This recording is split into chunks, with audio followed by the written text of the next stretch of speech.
Muy buenos días a todos y todas. Trataré de ser lo más breve posible. Primero agradecer a la posibilidad, de aquí la oportunidad de tener para poder exponer estas ideas. Agradecer en ese sentido a la Comisión precisamente de lo contencioso administrativo, que permite precisamente participar en este foro. Por otra parte, expresar nada más que lo que indicaré son básicamente mis cuestiones, mis apreciaciones de orden, gracias, mis apreciaciones de orden personal en cuanto a el tema de la ejecución de sentencia que hemos venido tratando. Hay mucho que decir, es un tema en construcción a mi criterio. Efectivamente, como lo indicaba doña Cristina, pasamos precisamente de este cambio de paradigma en la ejecución, donde pasamos de tener 6 artículos con ley reguladora a 29 artículos, 4 medios de ejecución contra 9 medios de ejecución, en la nueva regulación. Aquí expongo en este cuadro, pueden ver cuál es el cambio que ocurrió en cuanto a la cantidad y diversificación de los diferentes medios de ejecución a los que puede recurrir el juez. Aclarar de una vez, y que eso lo tengamos muy claro, de que el juez de ejecución de lo contencioso no solo realiza ejecuciones de sentencias de contencioso del Código Procesal Contencioso Administrativo. Hay toda una serie de procedimientos, liquidaciones y ejecuciones, entre otro tipo de gestiones que tiene a su cargo. Aquí enlisté estas brevemente, salvo el tema de la 10, que es del juzgado, pero que está prevista en el Código como una atribución más del capítulo de ejecución de sentencia, pero son cuestiones por lo que no podemos circunscribir a la idea de que solamente es cuestión de ejecutar las sentencias de los procesos de conocimiento. Luego, yo voy a centrar mi crítica o mis observaciones en relación de estos 3 puntos. Primero, que la consabida axioma jurídico, ¿verdad?, de que la sustancia debe prevar sobre la forma, pero creo que en este caso se trató de dar muchísima preponderancia a la sustancia en demérito de la forma, porque básicamente no contamos básicamente con procedimientos claros.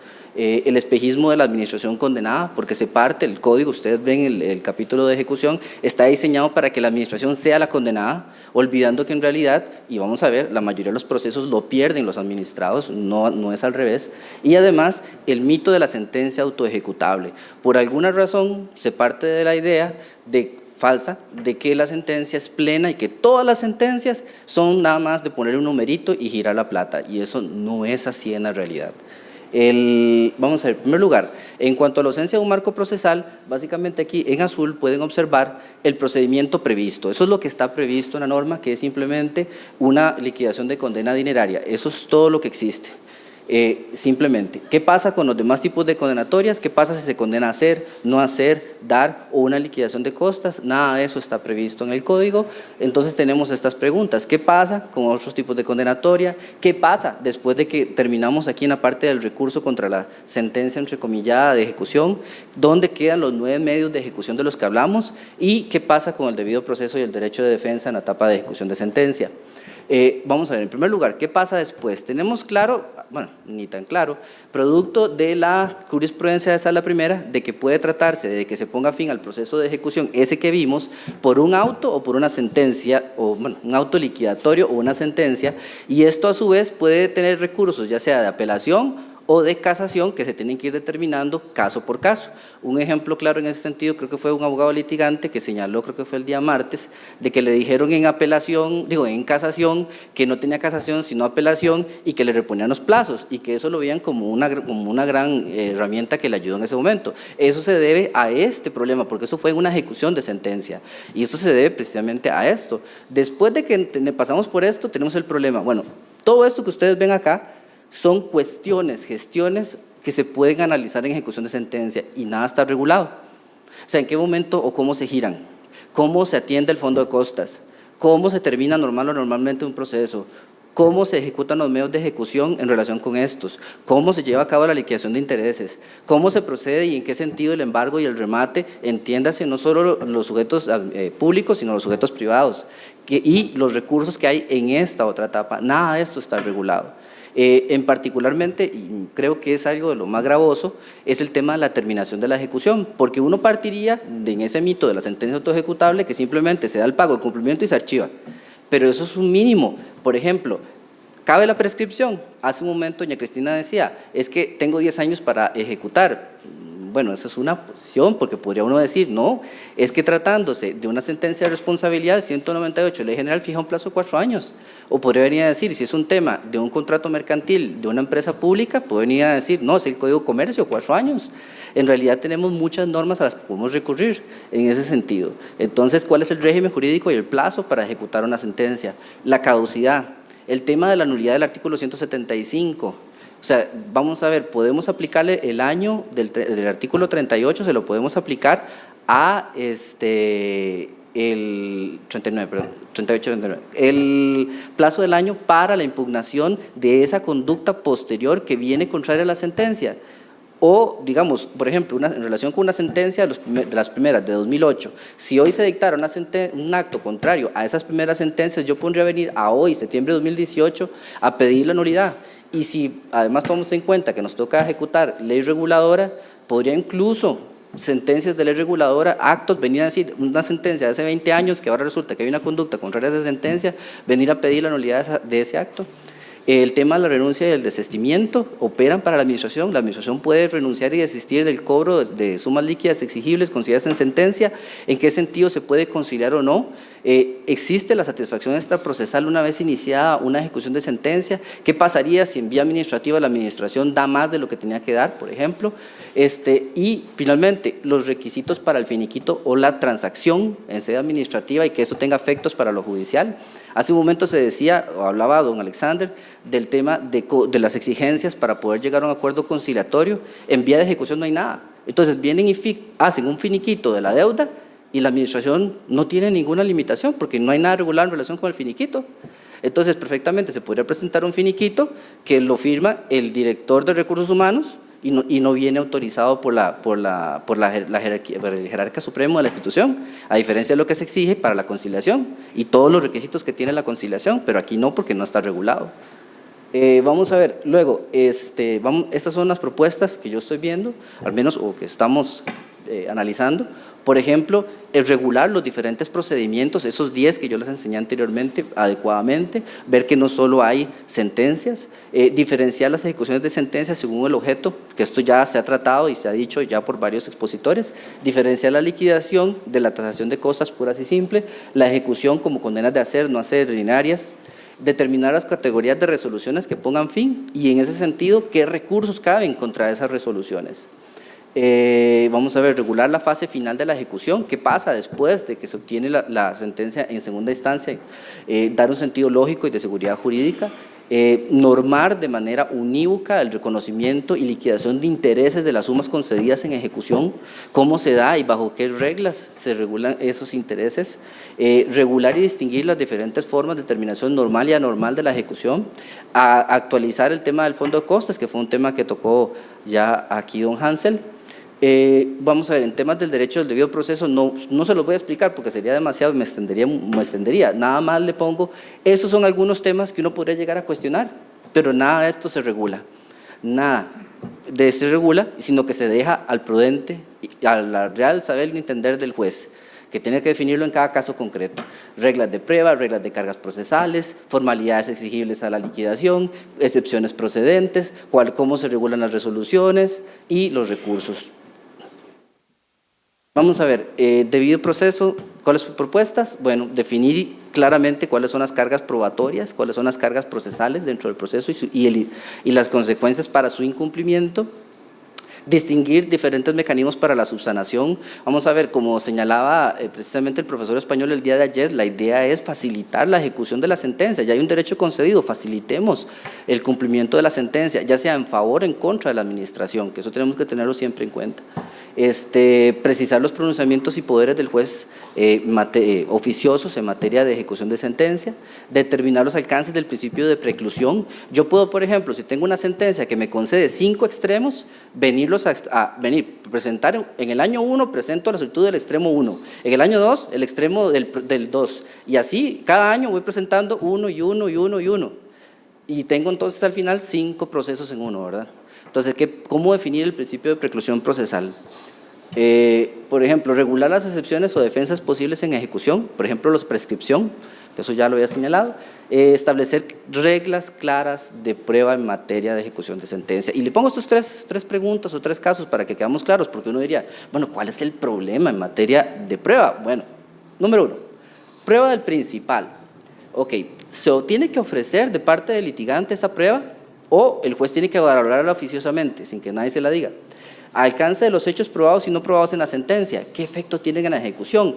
¿Y por qué se lo digo? Porque si resulta que en ejecución tenemos una prueba nueva, por ejemplo, póngase en el caso una prueba técnica, una prueba pericial, que viene y desdice, contradice o desvirtúa un hecho probado de la sentencia, ¿qué ocurre? Deber de motivación y congruencia del juez necesario para cuando, por ejemplo, hayan condenas de hacer o para establecer límites a la discrecionalidad administrativa, que eso no tenga que estar debidamente detallado como una exigencia. Ahora bien, yo más o menos traté de ordenar los medios de ejecución, clasificarlos de esta manera. Pero el problema que tenemos es que los medios de ejecución, no hay un orden de prelación claramente establecido, salvo el 161 que exige que previo tenga que haber el mecanismo de multa, pero fuera de ahí no hay ningún orden de prelación. Claro, al menos los redactores partieron de que era así, pero no quedó claro en la norma. No hay un procedimiento para quedar claro cómo se aplica o en qué casos o bajo qué supuestos.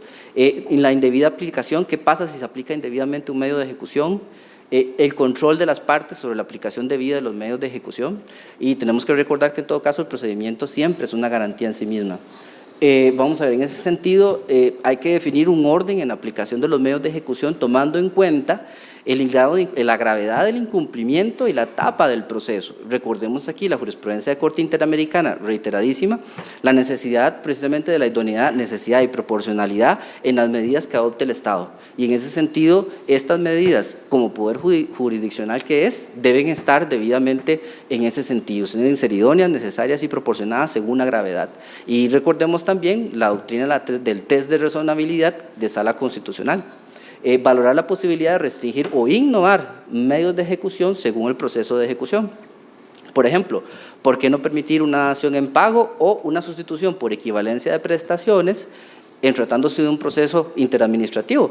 ¿Por qué, por ejemplo, si una empresa pública le debe a otra varios millones de colones, cientos de millones de colones en una determinada condena, ¿por qué no podría, por ejemplo, recibir ese mismo por sustitución o por equivalencia de prestaciones, venir a recibirlo en la prestación de servicios o bienes que sean equivalentes al monto y no desfinanciar a la otra institución? ¿Por qué no se podría? O, por ejemplo, restringir el embargo de bienes públicos entre instituciones, porque vamos a ver, usando un dicho popular, ¿por qué se van a majar la manguera entre los dos? O sea, si los dos están para atender el interés público, ¿por qué se van a tener que embargar bienes públicos entre instituciones públicas? No, para mí no tendría sentido. Distinguir entre medios de ejecución y medidas cautelares son dos cosas diferentes y es muy común que el litigante confunda medios de ejecución y medidas cautelares. Son dos cosas diferentes, no tienen los mismos requisitos ni se rigen por las mismas normas, por lo tanto no se les puede aplicar esas normas. Hay que ponderar la necesidad de crear recursos ante la indebida o injustificada aplicación de un medio de ejecución. ¿Qué pasa si resulta que la administración se le aplica un medio de ejecución? Por ejemplo, el 161 se aplica sin haber agotado el procedimiento de multa previo. ¿Qué control tendría la administración para venir a exigirle, no me sustituya, todavía no me han recurrido a ese otro medio? Por ejemplo, no hay. Creación de mecanismos para que la administración pudiera solicitar la suspensión de la aplicación o atenuación o sustitución de un medio de ejecución cuando ha demostrado buena fe. Por ejemplo, que hubiera hecho un adelanto, que hubiera rendido una garantía, que hubiera llegado a un acuerdo, ¿verdad? Un acuerdo con el administrado, o que hubiera un cumplimiento parcial que demuestre la buena fe y que pudiera, por ejemplo, atenuarse en gravedad al medio o suspenderse eventualmente. Crear mecanismos oficiosos para velar por la adecuada y correcta ejecución del medio de ejecución. Por ejemplo, cuando se envían paralizaciones presupuestarias, poder tener un mecanismo de comunicación no con la Contraloría para saber que efectivamente se esté paralizando el presupuesto a la institución afectada. También, que ya aquí ya se citó, la posibilidad de aplicar de medios de ejecución forzosa a los sujetos privados, la posibilidad de aplicar multas a los sujetos privados.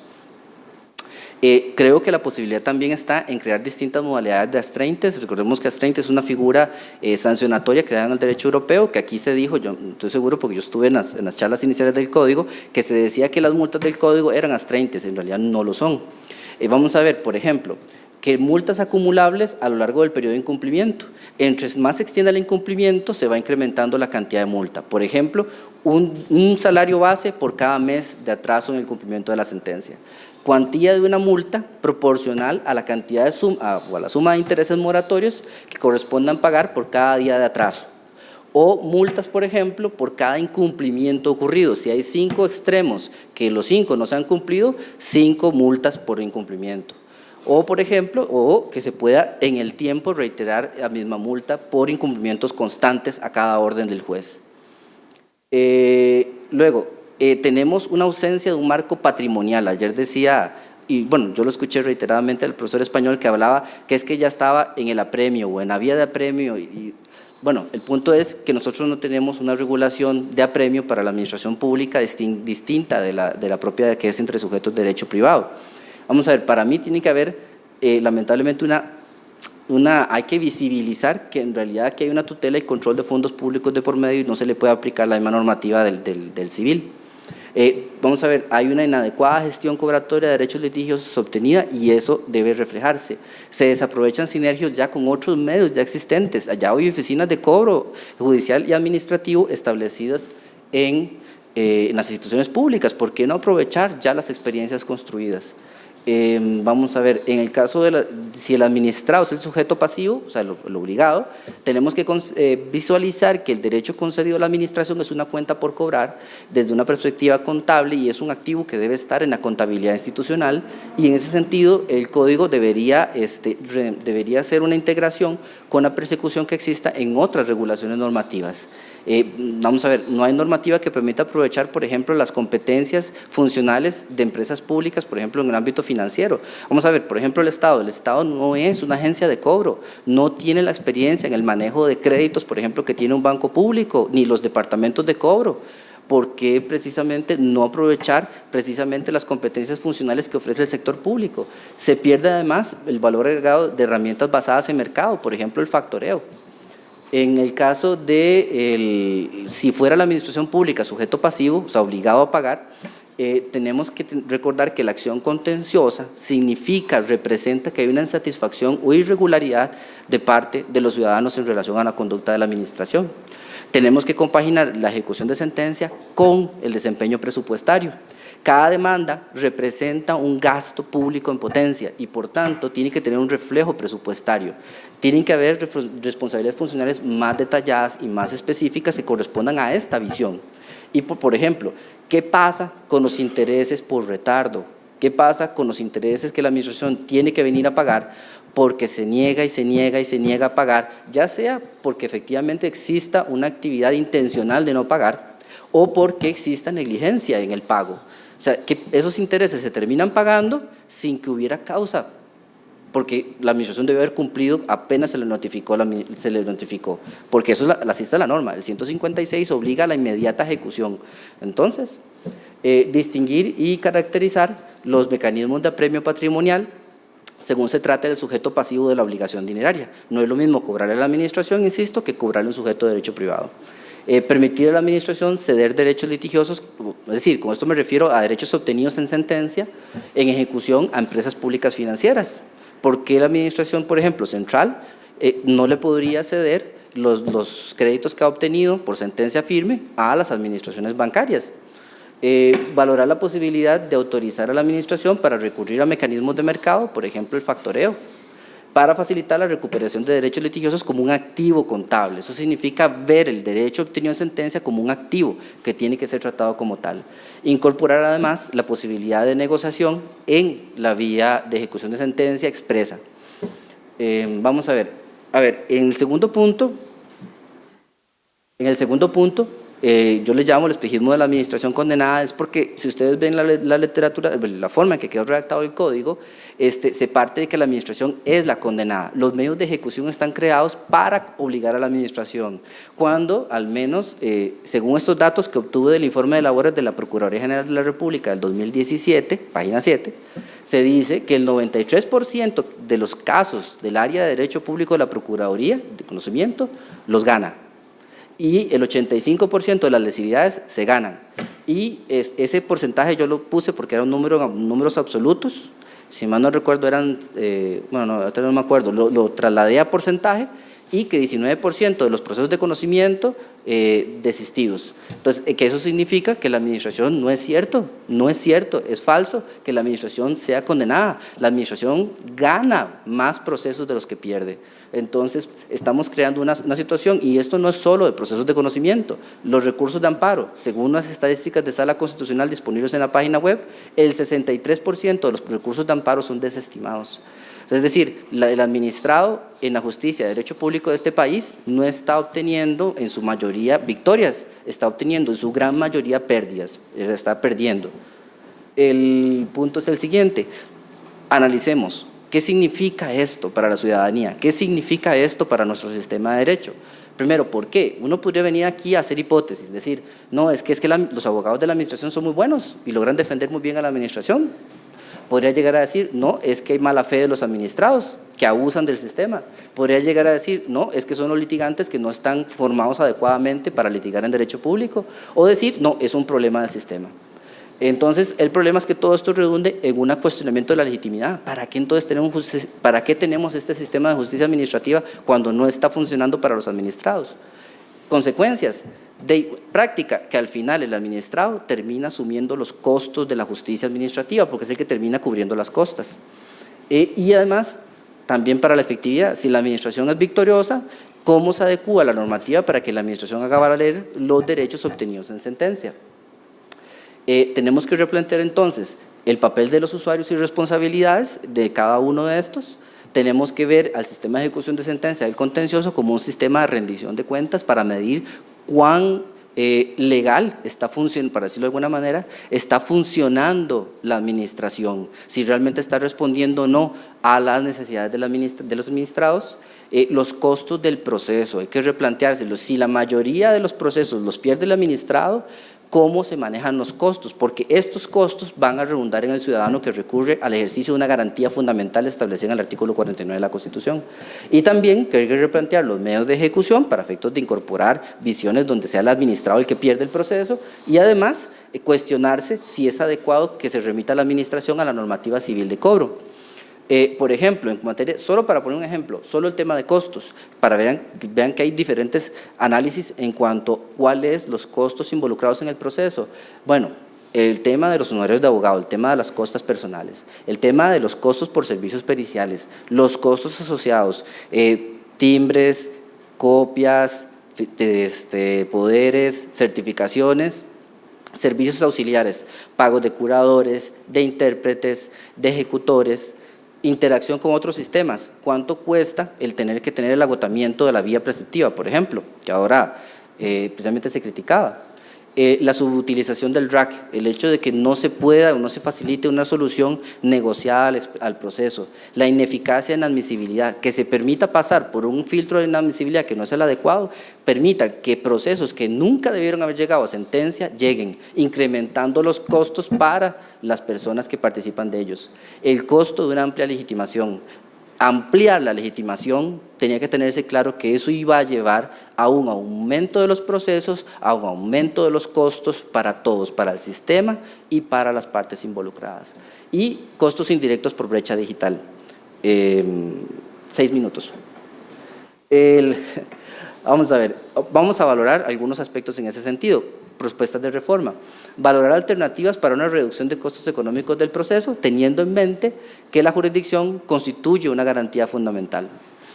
Replantear la prohibición de participación de consultorios jurídicos en materia administrativa dispuesta por el reglamento de lo contencioso. La atribución de mecanismos efectivos para la represión del abuso procesal y la mala fe litigiosa. Y esto yo creo que tal vez a los litigantes no les voy a a caer muy bien, pero creo que es algo que debería debatirse. La necesidad de tuntar un requisito para litigar en contencioso, o sea, que realmente haya una especialidad para litigar, o por lo menos acreditarle al Colegio de Abogados de que se tienen cierta cantidad de horas de capacitación recibidas en contencioso, porque mucha de la experiencia, y esto, vamos a ver, mucha de la experiencia refleja que los abogados litigantes no conocen bien o no conocen a fondo ni el derecho procesal ni el derecho sustantivo público. Y eso es una realidad y que afecta al final de cuentas a los administrados que buscan acceder a la justicia administrativa. Vamos a ver, sugiero esto para la administración pública, que asignar el sistema de verificación de disponibilidad presupuestaria previsto en materia de contratación para asignar al emplazamiento, esto con un reforzamiento de la función del juez tramitador y del filtro de admisibilidad, de manera tal que una vez recibida el emplazamiento de la demanda, se tenga que hacer una previsión de fondos para la sentencia o bien con la sentencia por lo menos del tribunal, aunque no esté firme.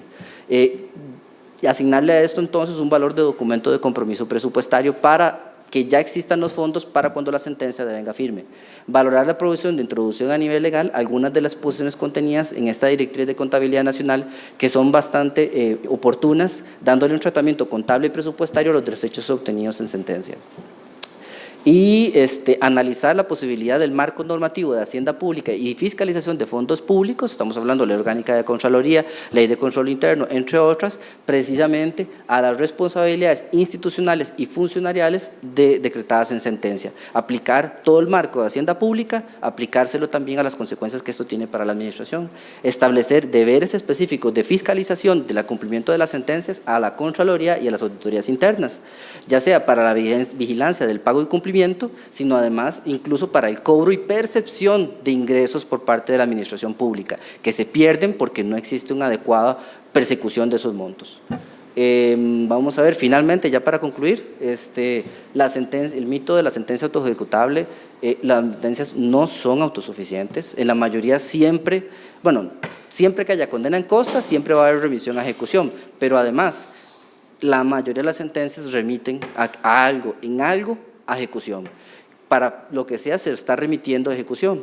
Entonces, en su mayoría están incompletas, la sentencia no se ejecuta sola, requiere que alguien proceda a la ejecución de sentencia. No me estoy refiriendo a la ejecución voluntaria, me estoy refiriendo ya cuando hay un proceso de ejecución, se requiere que haya una instancia de parte. El cumplimiento no es obligación del juez, el cumplimiento tenemos que recordar que es del obligado.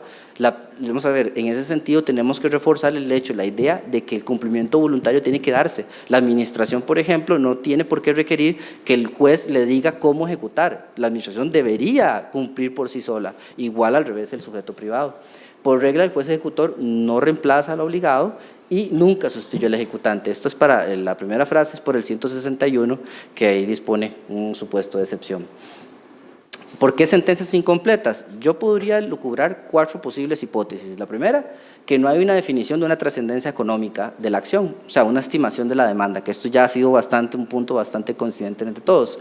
La ausencia de pruebas que impiden tener probados aspectos sustantivos, entonces se remite a ejecución para que esos aspectos no probados se prueben en ejecución. La tramitación ineficaz en la determinación de extremos, resulta que se dejan extremos tan abiertos en trámite que el juez de sentencia tiene que dejarlos igualmente abiertos y todo termina, pasa directo casi que de la demanda, pasa a ejecución y que en ejecución tenga que volver a hacerse el juicio para determinar esos aspectos que desde el principio nunca se especificaron. Inconsistencias normativas que crean espacios para pronunciamientos en abstracto, el 122, tan criticado, por ejemplo. El mito de la sentencia ejecutable, ¿cuáles son las propuestas por esto? Considerar un vicio de la sentencia, las condenatorias en abstracto al pago de daños y perjuicios o cualquier condenatoria basado en hechos tenidos por no probados. Eso pasa. La sentencia dice, se tiene por no probado el daño y condena en abstracto al pago de daños y perjuicios. Eso toca. Y entonces uno tiene que hacer una sentencia tiene que hacer el proceso de ejecución para liquidar un daño que se tuvo por no demostrado. Para mí eso es un vicio de la sentencia y debería estar expreso como una causal de casación. Establecer como parte del vicio procesal de falta de motivación la omisión o indebida fundamentación de la condenatoria en abstracto. Tiene que ser una obligación del juez decisor decir por qué considera que tiene que haber una condena en abstracto. No puede ser simple y sencillamente se condena en abstracto y punto, vaya a ejecución. No, diga usted por qué y con base en qué es que determina que debe haber una condenatoria en abstracto. Determinar como motivo para rechazar partidas, que conforme con el 165, que no se sustenten en hechos tenidos por no probados, que se sustenten en hechos tenidos por no probados o que no existan hechos probados en la sentencia de los cuales se puedan extraer una relación causal. Decía el profesor español ayer de que es que la ejecución debería derivarse en una relación causal, lo pedido respecto de lo otorgado. Esto se da a partir de los hechos. Incorporar un principio de trascendencia económica respecto de la admisibilidad, que en admisibilidad es un requisito de la demanda, fijar una estimación, y esto se ha dicho mucho. La liquidación de costas debería ser un pronunciamiento oficioso en la sentencia. Tal vez con esto no voy a hacer mucho grado los jueces decisores, pero debería serlo. Debería estar el monto fijado de una vez en la sentencia. Sí, ya nada más para terminar, ya me quedan 2 puntos, nada más. Y el último que quisiera tocar, desarrollar una aplicación informática para la liquidación de costas con base en un principio objetivo que permita calcular de previo las costas e introducir algo que yo llamo el proceso electrónico de liquidación de costas. La liquidación de costas basada en un principio de trascendencia económica debería ser objetiva, ya debería estar un monto y simplemente le aplico un porcentaje, una tasa según se trate. Eso debería ser electrónico, debería simplemente, usted nada más debería llegar y entrar, meter en el sistema los datos y el sistema le arroje cuánto es. Y decirle, ok, ¿está de acuerdo con la liquidación? Sí, inmediatamente el sistema le pasa al condenado, vea, la liquidación es tanta, acepta o la rechaza, la combate o no, darle sí o no, y punto. Y si es la administración y hay fondo en el fondo de costas, hay dinero para pagar ese dinero, automáticamente a partir de que se acepta, se allana a la liquidación, inmediatamente, informáticamente, deberá haber un traslado de dineros del fondo de costas, de la cuenta del fondo de costas, directamente a la cuenta del despacho en el BCR. Y en cuestión de horas estarían liquidadas las costas y giradas las mismas, sin intervención humana, de manera objetiva, rápida y célere. En menos de 24 horas estaría presentada la liquidación de costas, aceptada y girada.